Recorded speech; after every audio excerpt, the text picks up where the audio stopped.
In today's episode of Silent Podcast, we meet the crew behind the scenes of the Ruby Ball Foundation. There's a lot of science being generated in the sickle cell disease community. A lot of companies are starting to focus in on it because we do realize that there is an unmet need in that space. And so with that comes increased awareness, with that comes increased research, and hopefully more ways that the Ruby Ball can have a positive impact on the community as well. Welcome to the Silent Podcast, where our focus is to strike out the silenced voices of those affected by sickle cell disease.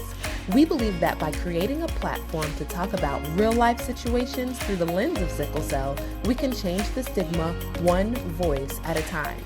Each episode, we will feature individuals who are changing the narrative of sickle cell. We hope that by sharing these stories, this podcast will inspire not only those living with the disease, but anybody that's listening to boldly persevere, confidently speak their truth, and courageously follow their dreams.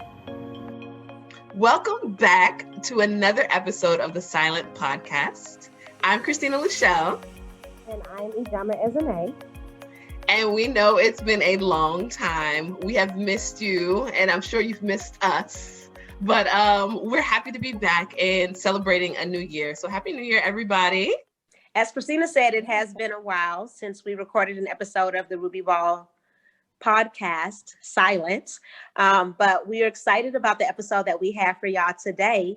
I know that y'all are familiar with me and Christina through this podcast, but we wanted to familiarize you all with the other members of the Ruby Ball Foundation, some of the members of our board and our advisors. So we decided to bring them on for our first episode of the year, and we're truly excited about that. So yeah, it was a great conversation. I was really excited to be able to have Dami and Irene and Ashley, and there are some other people behind the scene too that definitely help with the Ruby Ball Foundation, but those are some of the prime ladies. So yeah, definitely excited. So do you have our voice of truth for today? So Coretta Scott King has a quote that I absolutely love, and I feel that it definitely depicts what the Ruby Ball board is and how everybody just genuinely comes together to make sure that everything that needs to be done for this cause is effectively executed. And so it basically goes that the greatness of a community is most accurately measured by the compassionate actions of its members. Oh, that's good. Yeah. The greatness of a community. Yeah. That totally fits today's episode. Right. For and sure. just that whole concept of just the compassion that all of these ladies show by their dedication to this cause, to making sure that the Ruby Ball is successful. And I'm just excited to have y'all just hear their stories and share some of their insights and their relationship to the Ruby Ball.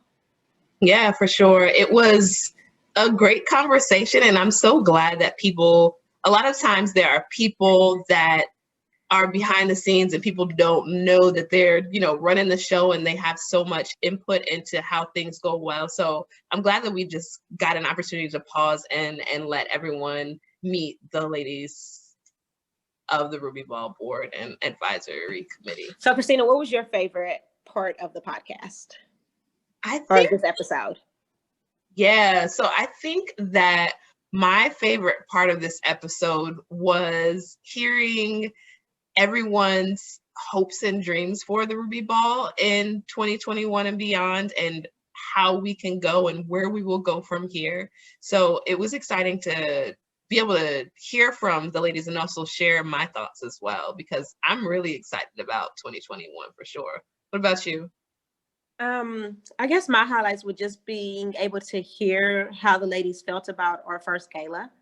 Yeah. And so I felt that was really good. And then just also the ladies sharing why they're passionate about this cause and why they decided to become a part of the Ruby Ball Foundation. So don't want to continue to talk, just want to go ahead and get right into it so that y'all can be able to hear some of the great things that they had to share. Yeah, it's an awesome episode. Stay tuned. And here's a quick message from our sponsor. So welcome back, everyone, to the Silent Podcast. We know it's been a while, and so we wanted to give you double, well, triple, quadruple for your trouble. We are joined here today with the members of the Ruby Ball board, and we're going to have an awesome conversation. Hey, Ijeoma. Hey, girl. How you doing? Good. So do you want to introduce everybody? I think it's better for people to introduce themselves. So we can go forth. If you want, since I know it's been a while, my name is Ijeoma. It means safe journey. And I am the founder of the Ruby Ball Foundation, and also a sickle cell advocate and warrior. I created the Ruby Ball, as you know, in order to just create a platform that allows people to be able to share their stories and be able to motivate and inspire others. And so I'm excited about having the board members on here today. So let's share. Who wants to go first? Irene? Sure. So hi, everyone. My name is Irene Okeke. I am a PharmD by training. And my role with the Ruby Ball is that I'm the director of finance. What I do within the Ruby Ball is I help to finance things and basically manage, manage the budget and all the good stuff that goes with finances. What I do within the scientific community for sickle cell disease is I actually work for a biotech company who's actually focused on sickle cell disease. So my role within that company is working in medical affairs to talk to doctors and educate them about the clinical trials that we have going on, as well as, you know, medical teaching and all that good stuff. So I am super excited to be on the board for the Ruby Ball. And another fun fact is that my cousin is Ijeoma. So that's another way that I'm directly related to the organization. Thank you so much. Thanks, Irene. Hi, everyone. I am Dami, and I also am so privileged and honored to sit on the board of the Ruby Ball Foundation. I am a founder. I own By Dami Studios, and I also serve as the creative director for a Design by Dami Studios, which is a design and gifting design house. I am very passionate and excited to be a part of this foundation because I am a carrier of the sickle cell trait. And so since I was a little girl, I've always been very aware of my blood type. And I think that has a lot to do with being Nigerian. As you might know or might not know, Nigerians happen to have the largest community of people with sickle cell. So I have grown up as a little girl being aware of my blood type, but also going to school with friends that had sickle cell. Like we actually used to use the term a sickler. That's the word that we used to use growing up. And you would hear it all the time. Kids will introduce themselves and they'll be like, oh, I'm a sickler. And what that meant was that they had sickle cell. So it's almost synonymous with growing up in Nigeria. You knew and had friends that had sickle cell and you understood, okay, they're having a crisis or whatever it is. So it's sort of like part of growing up in Nigeria. And I unfortunately know so many people that have passed from it. A very good friend of mine, she lost her sister to sickle cell. So it's always been something that I've been aware of and passionate about, but I never really had the opportunity to do work within it. So that's why I'm just so excited to get this opportunity to spread the message and just, share about it through this foundation. And thanks to Ijeoma for allowing me to be a part of this. I am friends with her, and that's how I ended up on the board. Thank you. You're welcome. Hello, my name is Ashley Smith. I am a small business owner of an online store, Just Jumpsuits, and I serve as the communications and media advisor for the Ruby Ball. I came to be involved with the Ruby Ball Foundation. Ijeoma and I go all the way back to 1999. So 1999 or 2000. And of course, her being such a dear friend of mine, I actually, as long as we've been friends, I've known that Ijeoma has had sickle cell, but I didn't get a full scope or have a total understanding of it until we lived together. And, you know, I was witness to some of the crises that she's endured. And even past that, when I moved to DC, just, you know, the hospitalization. So when she even said that she was starting this organization, of course, I thought it was a wonderful thing. And then when I saw an opportunity to get involved, I was absolutely, you know, thrilled to be a part of it. So and through this process, I've come to learn more about sickle cell and how it really affects people in their daily lives and their livelihoods overall, and how much it does impact the African American community. And I'm just happy to be a part of it, happy to contribute, and I'm eager to learn and just so excited to see what this organization is going to grow and prosper into. Thanks, Ashley.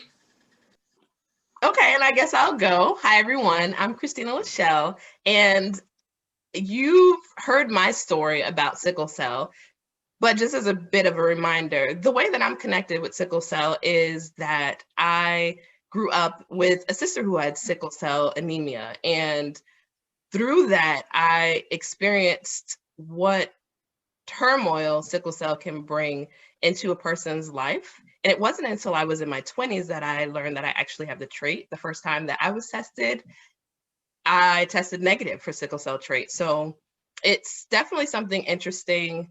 And I think in future episodes, we definitely will talk more specifically about sickle cell trait, because there are a lot of people who don't know their status out there. And so part of the reason why I'm involved in the Ruby Ball with the board of directors, and I'm a secretary, director of operations, whatever Ijeoma wants me to be, is because I really want people to understand and know their sickle cell status and be advocates. As you've seen on this call, it doesn't, or as you've heard through this podcast, you don't necessarily have to have sickle cell to be able to be an advocate for that.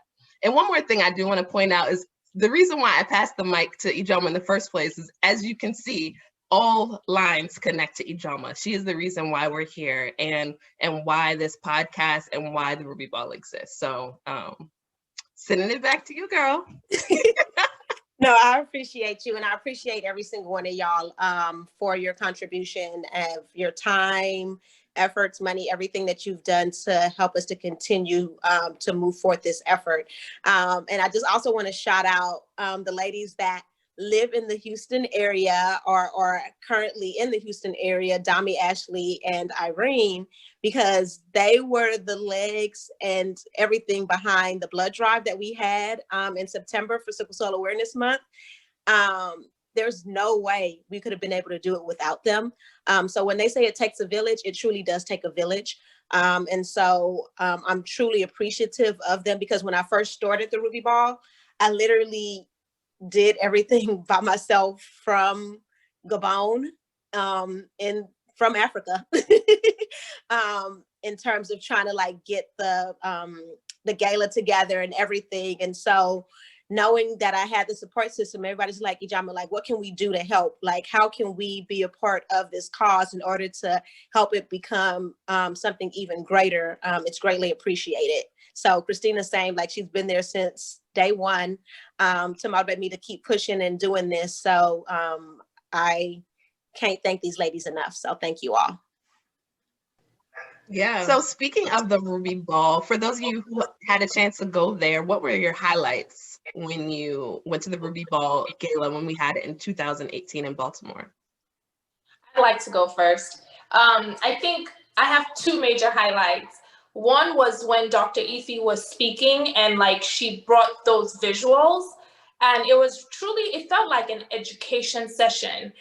The way she broke down to the fact that like a sickle cell looks like this. It is a sickle, like it's shaped this way. And this is why, you know, they say they're feeling pain because the two ends are sharp. Like it literally broke it down in such an elementary level that it was emotional. Like we were all in there like this is what my friend has been experiencing. This is what my cousin experienced, you know?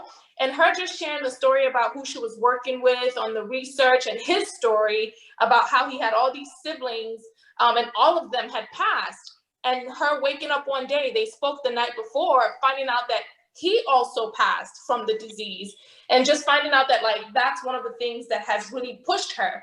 And just that whole thing was incredibly informative and emotional, because I don't think I've ever heard it broken down that way, with her passion. Like, you could see that this is her life's mission, and it just helps you want to do more. And I think the other part that was incredibly emotional was seeing the money that was raised, and that big check, because it ministered to me in the sense that, like, the Ruby Ball just started. The Ruby Ball started with that ball. The foundation started with that ball. But to be able to be so laser focused and still be able to donate, you know, it doesn't take much. You know what I mean? Like, you don't have to have this ridiculous, crazy platform or all this craziness going on just to be able to say, I want to make a difference. I want to make an impact, and to actually be able to do it. And let's not talk about how incredibly beautiful that place was. It was breathtaking. But to be able to see Ijeoma start planting this ball in Gabon, and to see the end result, I mean, it was just mind blowing. And that whole, I think by the time the check was going out, Ijeoma's dad was dancing with her dad. I think we were all just like boo-hooing, because it was just so special. So as you can see, I said I had 2 highlights, but everything was a highlight. Yeah. Yes. So I have 2 really good visuals of my takeaways from the Ruby Ball. So I will piggyback off of what Dami said in regards to Dr. Ife. So Dr. Ife, I didn't know who she was before the Ruby Ball, because I was not in the sickle cell disease space at that time. I was in oncology. But one of the things that I remember taking home from that whole gala was how passionate she was, how much she was driven by being an educator in that space. And the way she would work the room, the way she worked that room to really appeal and have that impact on people was phenomenal. So it was definitely an educational session, but she made it so inviting and exciting. And she had an innovative approach about how she educated people so that it made sense to somebody who's not necessarily in the scientific space. So I really, really enjoyed Dr. Ife. She is an amazing speaker. And what's also very funny is Dr. Ife is a prominent name in sickle cell. So now that I'm in that space, in the biotech space, her name is thrown everywhere because everybody goes to her for knowledge and insights and really understanding what happens in the real world in sickle cell disease, right? So no, Irene, what you're saying about Dr. Ife and her reputation within the sickle cell community kind of reminds me of when you shared with me how you even transitioned into your new role right now as a sickle cell liaison for your current biotech company. So yeah. I don't know if you wanted to share that, but I thought that was an interesting fact as well. Yeah. No, thank you so much, Ijeoma. I completely forgot about that story. And it's actually a very fascinating story. So during Sickle Cell Disease Awareness Month in September, I remember posting about the Ruby Ball podcast because Dr. Ife was one of the key guests for one of our sessions. And I posted this on LinkedIn, and lo and behold, somebody from a pharmaceutical company, the company that I work for now, she reached out to me and asked me would I be interested in a role with that company. So it's amazing. Yeah, it's interesting how things work out, but it's actually really phenomenal to be part of this space because beforehand it was really something that I did on the side to serve to my passion along with Ijeoma and the other members on the team. But kind of integrating that into what I do as my career is phenomenal. So I'm marrying basically my passion outside and my career to basically, have a positive impact for the sickle cell disease space. That's awesome. So yeah, that was my first thing. And then I forgot. So my second most favorite memory was Ijeoma's dad speaking on the podium. That to me was probably one of the most impactful speeches I've ever seen. Being that he is my uncle, I just didn't realize how proud he was of his daughter to put something that big on by herself. So the way that he just spoke about her and his daughter, and it was so breathtaking, and it was very emotional for me. I didn't show it, but I was extremely taken aback by that speech. So it was a great experience. No, what you say, I mean, that's literally like my favorite moment. Dang, I'm about to tear up because that was my favorite moment of the Ruby Ball as well, was for my dad to be able to be there to witness it. And then for him to just share his feelings, being the fact that he has 3 children that are living with sickle cell. So growing up, it was more so, like my mom in the hospital with us and different things. And just like that transition as an adult, to see, like, my mom, she didn't make it to the Ruby Ball, but my dad, he was there. And for him to share how he felt as a father to sickle cell patients, to children with sickle cell, and how it affected him.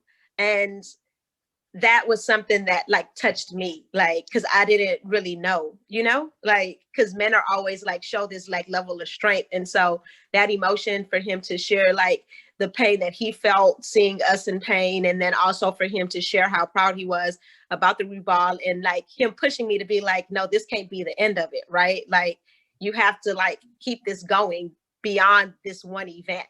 And so just even him sharing those words and saying that, it's like, okay, when I came up to give my closing remarks, I was like, okay, this isn't going to be the last. And it was the motivation from him that caused me to say that. So that was literally one of my like biggest highlights. And then the other thing was just to see the outpour of support. Yeah. Like, I don't even remember how many people came from Houston, but Houston showed up and showed out in Baltimore. And I was like, wow, and it's like just the love of, like my friends to be able to come out, because nobody asked for a discounted ticket. Everybody paid full price to be a part of the ball and make their donations. That meant a lot. So so all of that just really just touched me. Can I say that I feel like that's a testament of who you are? Like, you don't realize that, and you minimize that a lot. And I know we all say Ijeoma has a lot of friends, but really it's a lot of really genuine connections. And people want to do whatever it takes, like I was slanging tickets. All the event people were in there. I'm like, are you coming? Like, it was personal, because we've seen you struggle with it, but Ijeoma, no one lives life like you. Like, I'm jealous of your travels and, but like, it is so inspiring, like you're the person that's not defined by sickle cell. And I think that message needs to go out there, because so many people, it's such a silent disease and no one's talking about it, where like it's almost like a taboo in some areas. And this message is beyond just like, okay, yes, this is what I'm saying, but this is an example of how you don't let this disease define you, in so many ways. So there's so many layers to it, but truly, it was truly a representation of the love and support that you give out, that people were just trying to give right back. Yeah, 100%. And since everybody's sharing their 2 memories, I think probably one of my favorite moments was to be able to come to the Ruby Ball with my sister who has sickle cell, and for her to be able to see that there are people who support sickle cell disease, that don't have sickle cell disease, that don't necessarily have connections, and that we can have high class events around sickle cell, that it doesn't always have to be, in a community center, or, it doesn't have to be in, a small room. Like, we can have high class, high quality events to celebrate or to raise money for diseases that predominantly affect Black folks. So that was just great to see. And then also, I think that no one has talked about the fact that there was a live band that was super duper lit. Like, the music and the band, like, it was a party. So I know a lot of people talked about the speeches that happened, and those did happen, but we were partying. So just so that there's no confusion about that. The Ruby Ball is definitely a party and a celebration of life for sure. So yeah, definitely. And so no, like I truly appreciate that. And that's one of the biggest things that I wanted to get out of the Ruby Ball is that I wanted us to do something from a place of excellence. I feel that a lot of times, and I've said this before on earlier podcasts, that a lot of times when it comes to things that are dealing with us as a people, that we don't necessarily get the backing and the support that we need in order to be able to take things to the next level. And so part of this thing that I wanted to do was to be able to show that we do have, we do things from a place of excellence, that we want you to be able to come together to be able to see, just as Dami said, that sickle cell does not necessarily need to define you, that you can still live a full life. And then just as you said, the whole thing about it being a celebration of life. And that's what I wanted to really get out of this, is that it's a celebration, that we're all coming together, those with sickle cell, those that don't have sickle cell, to better understand one another and to be able to just be that like unifying force between each other, to be able to do something big for our community. And so also through that, I want to just be able to just get that word out there to where people don't see sickle cell as being a crutch, that people don't see sickle cell as being something that's a stigma. I want them to be able to be proud of who they are. And then also at the same time, there's a lot of things to be done in the sickle cell community. Like, we've made a lot of strides in the past few years, but there's still so much more that needs to be done. And so I want to be able to be that organization that's able to bring those funds to the community. And that's why I gave 100% of the proceeds for what we got for the Ruby Ball to the Sickle Cell Disease Association of America, because that was the purpose. That was the point, is that I want us to be able to all come together as one. And really show people what we're about and what we're able to do, so that we can be able to get more backing and more funding, so that we can have better research, so that we can get to the ultimate point of finding a universal cure. Because that's one of the things that people always talk about, like, yeah, there's a cure for sickle cell. I thought there was a cure for sickle cell already. There's not a universal cure for sickle cell. What's currently out there isn't necessarily right for everybody, and doesn't necessarily work for everybody. So wanting to be able to get to a point where we can get to find something that's that works for the community as a whole. Yeah, for sure. So I know some people have texted me, Ijeoma, and I'm sure that you have received some questions about what's next. Like, is there going to be another gala in 2020? Well, at first I got the 2020, right? And now I'm starting to get the 2021. What's next? What's next for the Ruby Ball this year? Yeah, Christina, I've gotten those same questions, trying to find out when we're going to be doing another event. When is the Ruby Ball coming back? It's definitely coming back. That was not a one-time thing. Just as everybody else has been dealing with COVID-19 and the current pandemic that we're in, we're trying to do our part in order to try to stop the spread of the virus. And so as of now, we're trying to minimize any type of live events. We are trying to think about some of the virtual things that we can do. So stay tuned for that. But as of now, we don't have an exact date for when we will have our next Ruby Ball. I have been in talks with a luxury company. I can't share the name right now, but we're looking to try to have some type of shopping event with them, which it was supposed to be in person last June, but COVID happened and kind of kept us from being able to do that at the time. But we're looking at trying to do it virtually this year. So stay tuned for more information on that. But just even talking about trying to do our part, I actually went and got my vaccine earlier today, so that I can try to do my part to help to curb the spread of the virus. So I'll definitely try to keep y'all up to date on that as well. Okay, how are you feeling since you got your vaccine today? I actually feel good. I don't have any type of initial symptoms that people may have talked about. The biggest thing that I have is my arm is sore, but every vaccine I've ever gotten in my life, my arm is sore.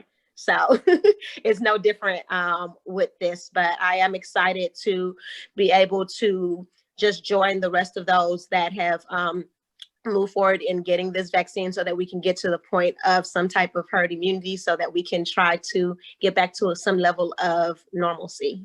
So. Yeah, for sure. So, okay, so speaking of the vaccine, because in the Black community, there's definitely some conspiracy about whether we should get vaccines, whether we trust the medical community at all. So what do y'all think? Because on a scale of 1 to 100, with 100 being I'm going to make my appointment tomorrow, I'm at like a 30, to be honest. I'm not first in line. I'm not fifth in line. Like, I'm not 10th in line. I'm in line if they say you can't travel. Then I'm like, all right, fine. Give me this vaccination. But I don't know how much I trust it. So Ijeoma, we'll keep watching you and see, I'll call you in the morning and make sure everything's good. I feel the same way that Christina does. I have been in the house like all of 2020.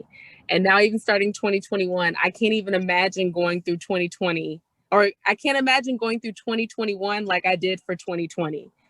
And so I want to get vaccinated because I do believe in vaccinations. I guess with all the talks, I'm not even a conspiracy theorist, but just the speed of the vaccine is what freaked me out. And I know that then they were saying that ever since SARS came about that they've been working on this, but I guess I'm letting public opinion influence my perception and then what I want to do to move forward. But it's like, I believe in vaccinations and I want to help stop the spread. But like I said, I'm with Christina. I'm just a little nervous. I'm truly just a little nervous. I feel you. And I felt the same exact way. Like, I was very nervous and I was very apprehensive about trying to get the vaccine, especially with me having sickle cell, because I'm just like, okay, I have a compromised immune system, and me getting this shot, like, how is it going to affect me? So I'm like, I wanted to get more information about other people who have sickle cell that may have gotten the vaccine. And then also talk with my hematologist and stuff. But I started to really do my own research regarding vaccinations and, the history of vaccinations and how that helps in order to try to curb certain pandemics that we've had in the past. And then just even going back to like measles and mumps and all of those types of stuff, and how people have, how people were dying also from that. And that was a big epidemic that we had in the past. And then once the vaccine was introduced, that basically brought us to what was it, like a 90% protection rate against that. And then if you go to certain communities that don't really necessarily have access to that type of vaccine, you see where they're starting to have measles and mumps and those types of things re-enter their communities. So that's just a way of just even showing like how it's been useful and helpful. And I know one of the other things that I know, like Christina's talked about this before, is how Black people really have an issue because of everything that happened with Tuskegee. And so I feel like there's a misconception with that as well, because with the whole Tuskegee experiment, it wasn't that they got injected with something that caused them to become ill or caused them to get syphilis, but it was the fact that they had syphilis and they were not treated for it. And so the difference between the COVID vaccine and what happened with the whole Tuskegee experiment is that we know that this illness is out there, and the whole purpose of it is to be able to treat what's going on so that we can try to curb the spread of it. And so with us getting this vaccine, it's helping to create some sort of immunity to it, as opposed to what happened with Tuskegee, where they knew that these individuals had syphilis. They did not share with those individuals that they had syphilis, and they just basically monitored them and took their blood, but they didn't treat them for their disease. And because they didn't get a treatment. I thought that they'd given them syphilis and then didn't treat them for it to see what would happen.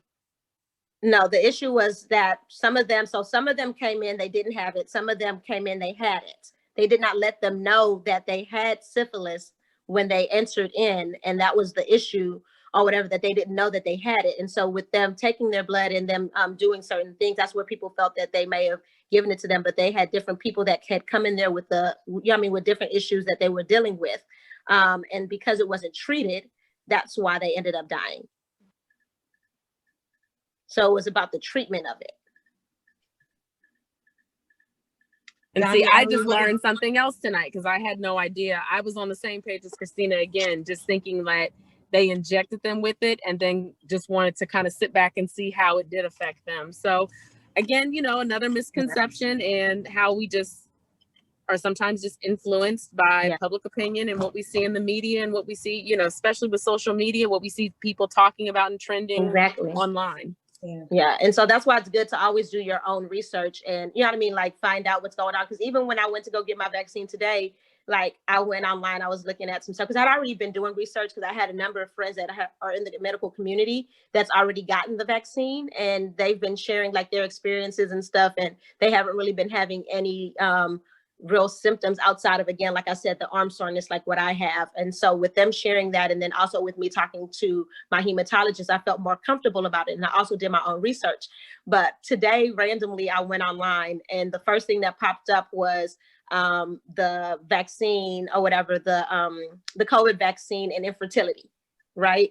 And so a lot of people putting out there how it could cause infertility and the issues around that, but there's no evidence whatsoever about it causing any type of infertility. And they actually had individuals that were part of the trial that have gotten pregnant since they've taken the vaccine with no issues or no problems. And so just like little things, there's more evidence that it does not affect your fertility, and there's no evidence that it affects your fertility. So I thought that was funny, but like people like to put things out there because of fear. And so as humans, we end up attaching to that fear and allowing that to kind of shape the way that we move and shape the way that we do things. And so again, just the way that I've been trying to like go about with this is just looking at the facts of things that I've actually seen specific evidence. And one of the facts and the specific evidence that I've seen goes back to, like I was saying, about the vaccines that we've introduced when it comes to like measles, mumps, chicken pox, those types of things, and how it's been relatively effective in helping to stop the spread of that by 90%. So can I add one thing to this? Actually, I have several comments, but I will stick with one. To your point, Ijeoma, our community is highly aware of a lot of the things that have taken place in our past. But one of the things that I'm very afraid of is where you have all of these other communities receiving the vaccine, and you have such apprehension from our community. I fear that what will happen in the long term is that that disparity would widen, right? So it would be that you have this population, which is ourselves, who are continuously dying at higher rates from the COVID infection versus other populations. And what will also happen is that when we see that disparity, then our community will blame it on somebody else, right? And so that's what I'm afraid of. And I'm just hoping that that doesn't happen. I think with more education, with just as you said, Ijeoma, more research and just more involvement and understanding what a vaccine is, and some of the precautions that have been taken to make sure that things like Tuskegee do not happen again. I feel that with our community just getting educated and just being more comfortable, then we can continuously have more people receiving that vaccine. But until then, we're going to continuously die at higher rates than other people. And that's really what I'm afraid of. To your point, Irene, about access, I was actually talking recently about a friend with this. And in DC, where I'm located, there was an interesting thing that happened with the vaccine. So in DC, there are 8 wards, and Ward 7 and 8 have predominantly people of color in them. And what happened was there was no sort of process to getting a vaccination if you were from a certain community, if you were in the medical community, or if you were over 65. And what happened was all of wards 1 through 6 got vaccinated. So when it came to Ward 7 and 8, they didn't have access to those vaccinations. And so I've actually started to see it now on the news, the conversation about access to vaccination. So there's some apprehension for sure in the community. I'm one of the people myself, but then there's also the question about access and what are the guidelines that communities are using to make sure that people of color or the communities that are, or people of color are the communities that are most affected by COVID have access to it at the rate that they need it. So you just made me think about that, but I hear what you're saying. It's food for thought. I'm still not first in line. Dami, what do you think? I would take it.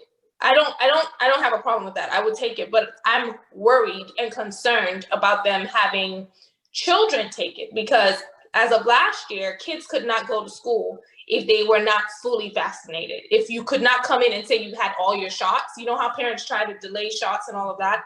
They were not allowing them in school. So I think I'm hearing this conversation and I'm like, yeah, I'm a grown up. I'll take it if I need to. Like, I haven't thought about if I will take it or not, because truly, we've been truly quarantined. But yeah, I feel you with children. And then they don't do any research in terms of children getting the vaccine. I think it's just been people 18 and older. So in terms of that, yeah, I would have that apprehension. Yeah, that's what I'm looking out for. My concern is, what's the long-term effect? Like, that's only my question. I feel like, what's going to happen in 3 years? You know, we don't know. No one has taken it. But do we know that but that was the same thing when it came to other vaccines. You know what I'm saying? Like, in terms of those long-term effects.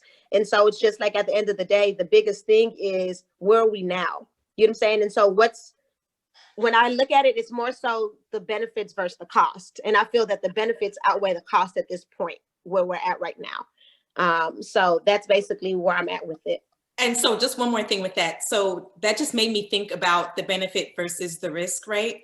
Yeah. So I guess my question is, what would happen to you if you don't get the vaccine? I think that's what we really have to focus on. Yeah. Because you don't know what could happen in the long term, but that's with any medication, that's with any vaccine, that's with anything that you do.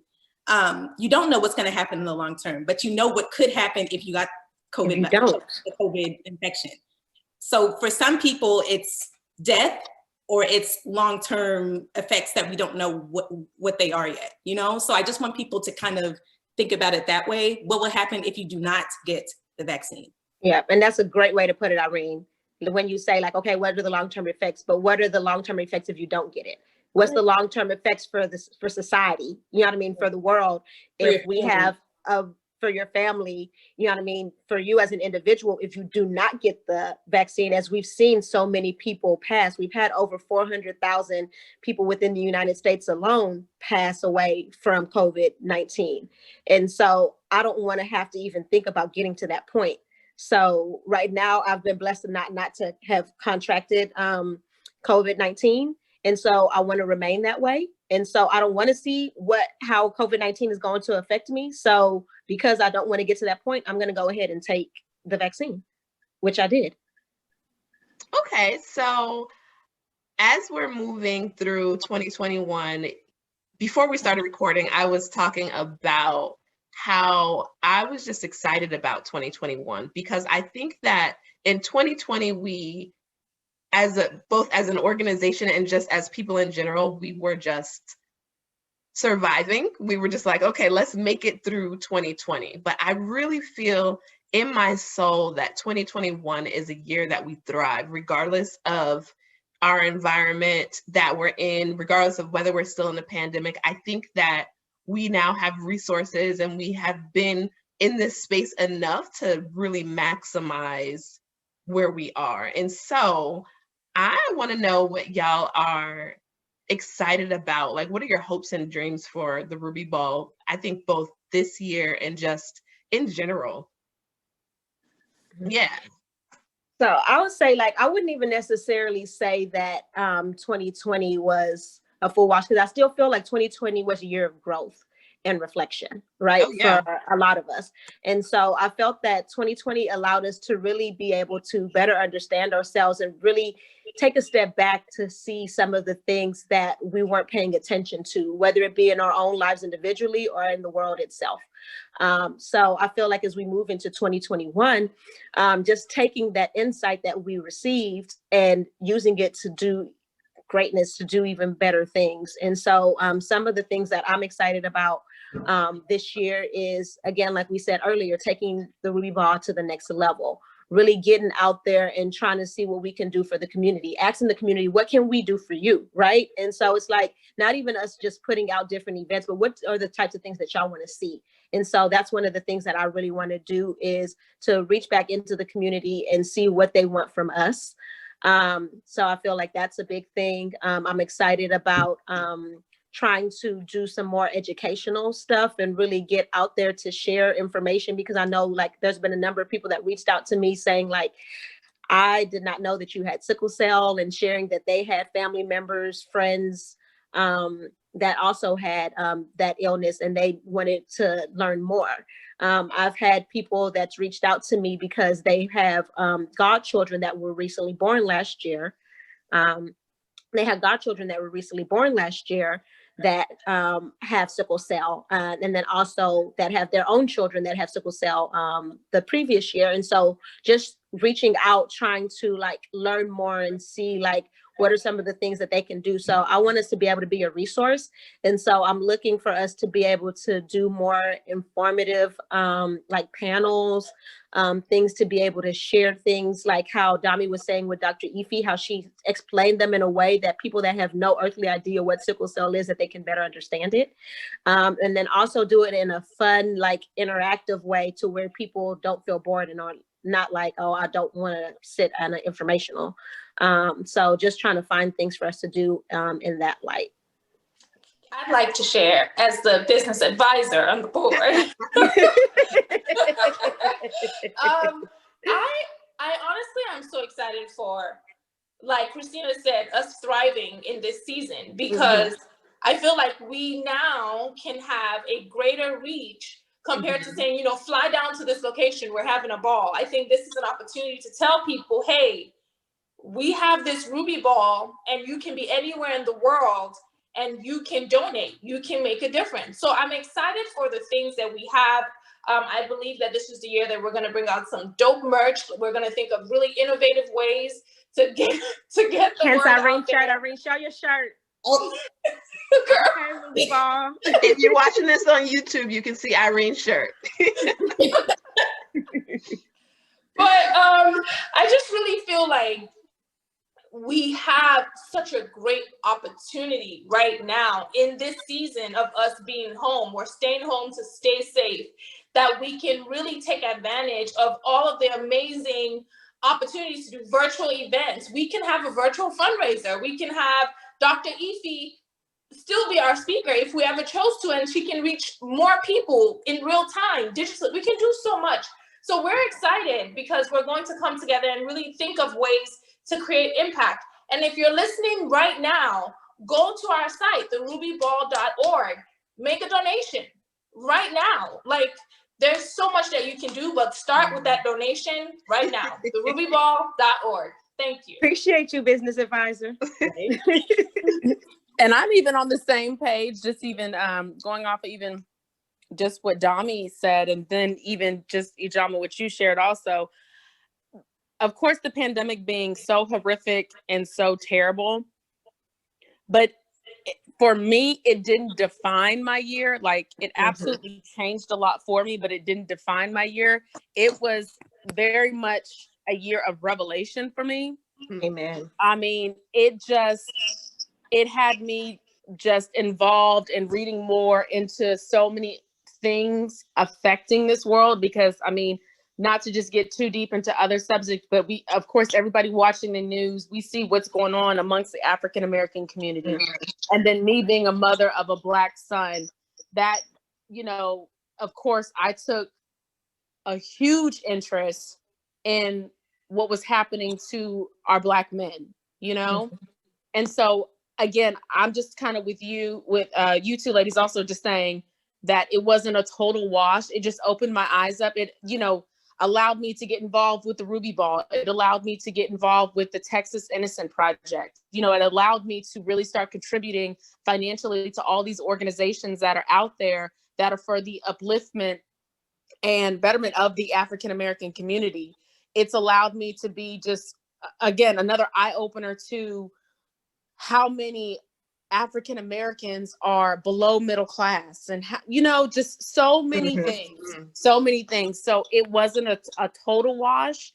I mean, even the things that I brought up, very, very sad, very tragic, but it's, I really did need that, you know? Yeah, for sure. So what are you looking forward to?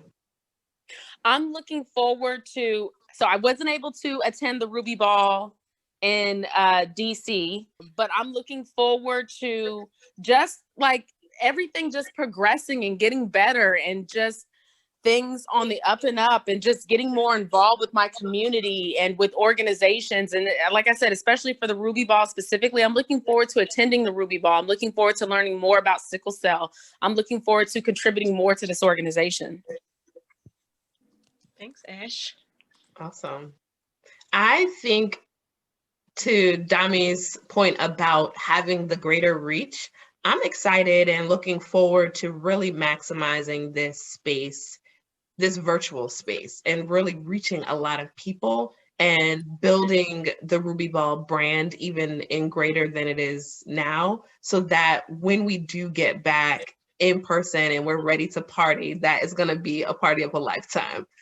So that's what I'm looking forward to, and just any of the like virtual events and fundraisers that we can do this year. That for sure is something that I hope that really happens. So as the financial person on the team, I'm super excited, and I'm actually kind of galvanized by 2021 because I feel like there's so much to do. 2020 was a year of reflection. But it allowed us some more time to plan and really kind of get boots on the ground when it comes to fundraising efforts. What I'm looking forward to is a lot of partnerships, some corporate partnerships, which I'm working on. One of the other things that I think is also super exciting about 2021, there's a lot of science being generated in the sickle cell disease community. A lot of companies are starting to focus in on it because we do realize that there is an unmet need in that space. And so with that comes increased awareness, with that comes increased research, and hopefully more ways that the Ruby Ball can have a positive impact on the community as well. So I'm really excited about those partnerships that we're gonna have underway, which I am working on, and just really collaborating with other corporations as well that are out there in the sickle cell disease space. So super excited and happy to start 2021 at a fast pace. So thank you so much, ladies, for taking the time to just join us and share your voice and your advocacy for sickle cell. Super excited to have y'all on the board and to have you as advisors to this organization. And I know, like I said earlier, and I can't say it enough, that the Ruby Ball would be nothing without y'all. So thank you for taking the time. I'm super excited for this new year. 2021, we ready. We ready. Bye, y'all. Bye, guys. Bye. Nice chatting with you, ladies.